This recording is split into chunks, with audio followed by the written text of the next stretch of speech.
Byaffe kwagala nnyo mummula mirembe. Ndabira reediyo wange gambe mwagala nnyo. Amiina. Wano wetutadde jjajja wali we twateeka kojja.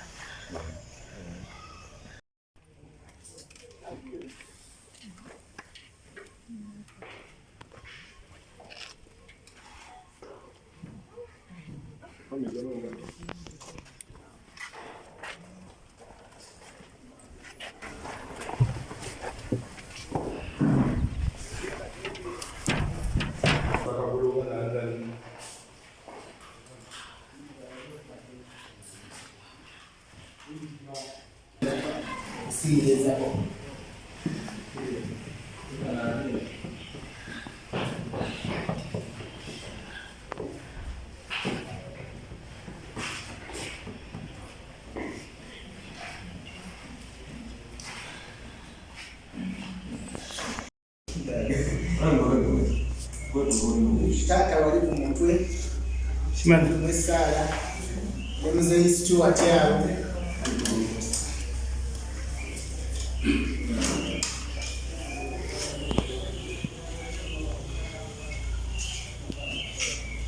linnya lya paati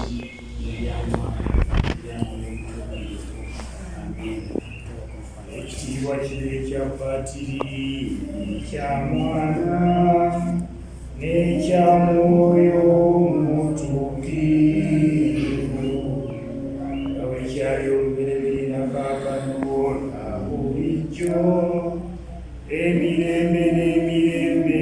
Amiina. Ayi Mukama Katonda, tuyimiridde wano nga tukwasa omwoyo gwa Mwozi, tukusaba obulamuzi, ekisa, omusonyiwe ebyamusobako, omugyeyo omutwale mu ggulu, atule wamu naawe ennaku zonna emirembe n'emirembe. Tusabira n'abafu abalala abavu abawamakanakuba bava mu nsi muno, nabo balamuzi ekisa, obasonyiwe byonna ebyabasobako, obagyeyo batwale mu ggulu gy'obeera, batule wamu naawe ennaku zonna emirembe n'emirembe. Ebyo tubikusaba nga tuyita mwana wa Yesu Kristo Mukama waffe. Naye bwe tuba twenyamirawo ke tusaalirwa nnyo naffe yatuvaako, naye ffenna byeki musabira nga naye atusabira tube nti entuuko zaffe bwe zinaatuuka tumusinkane gy'ali, tubeere bagumu, tugume. Yagenda naffe tujja kugira ki? Kugenda tumusinkane. Tewali atali kiyitamu, ffenna tujja kiyitamu. Kale tubeere bagumu, kubanga omuntu munnaffe ng'ono bwe yatugendako yeesigala, ensi esigala gira ki? Ensi esigala etambula, erina okutambula, teri alivaawo ensi neyimirira. Ffenna tugenda kuvaawo ensi egire ki? Etambule. Tusabiragane, tuyise bulungi nga tumanyi nti ffenna lyeki? Lyekkubo. Amiina.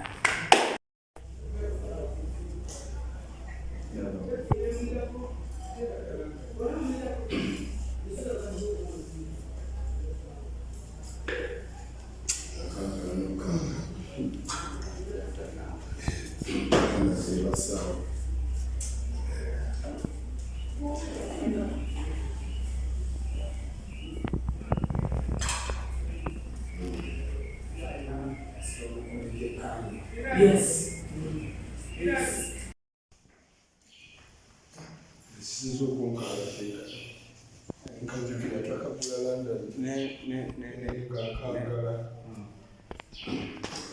nsoko etasanyi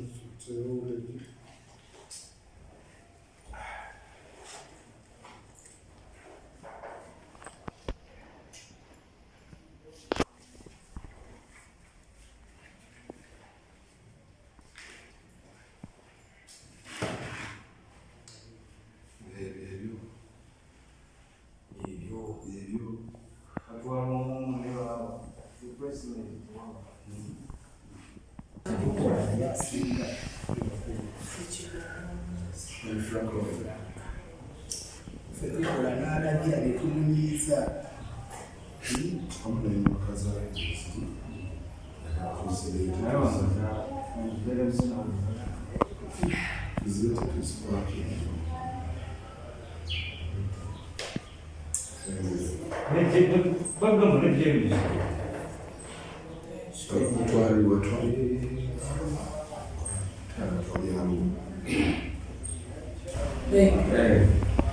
Give me a lighter.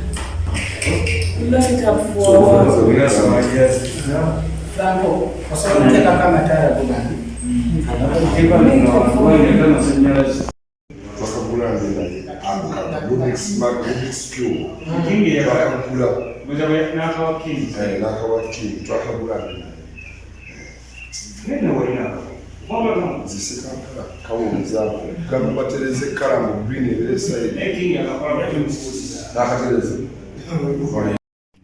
Nga bitalo ebya jjajja.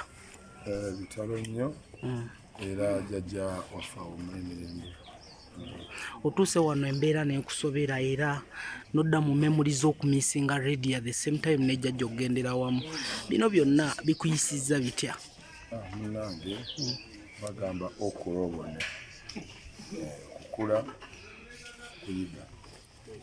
Kirina ekkubo erimu nga muzeeyi wange bwagambye, ekkubo erimu gye tulaga era amasabira awummule Mirembe. Amiina. Omukadde wali omusisinkanyeko? Lwaki nedda. Wizo, ebigambo ebibadde bitambula nti Wizo ayakumadde okujjako wano.